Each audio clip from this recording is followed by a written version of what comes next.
When you enter an animal cell, you will come across the cell or the plasma membrane, which in this case would be the doors and the walls surrounding her cell.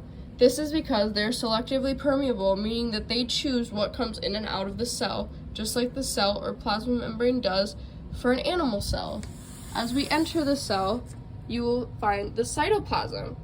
The mat at the bottom of her floor is the cytoplasm because it holds down all of the membrane-bound organelle, just like the cytoplasm does in an animal cell. One of these membrane-bound organelles is poisiden, my lizard. She is the nucleus because she contains all of the genetic information of the cell, as does the nucleus in animal cells.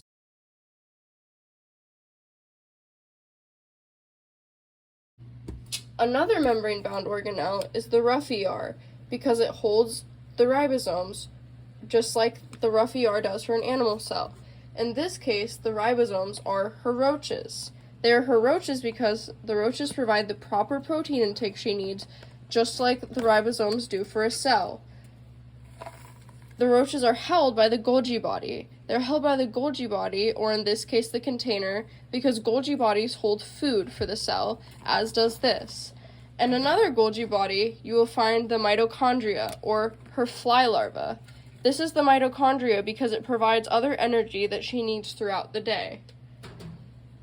Then, under the cytoplasm, or the mat, you will find the cytoskeleton.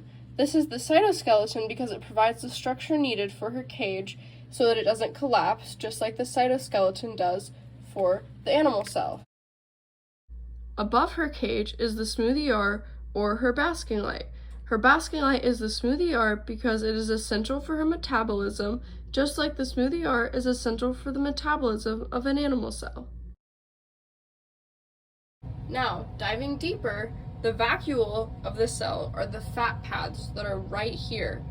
These are the vacuoles because they are used for temporary storage of water, nutrients, and waste, just like the vacuole does for the cell.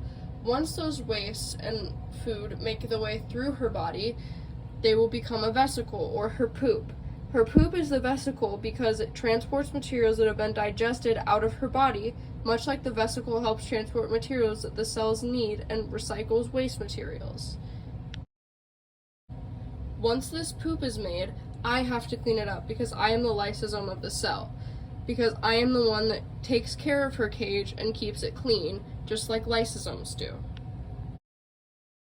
Now, I don't have any physical centrioles to show you, but they would be her eggs, because centrioles are involved in cell division or genetics of the cell, and eggs fit right into the category of this for the cell.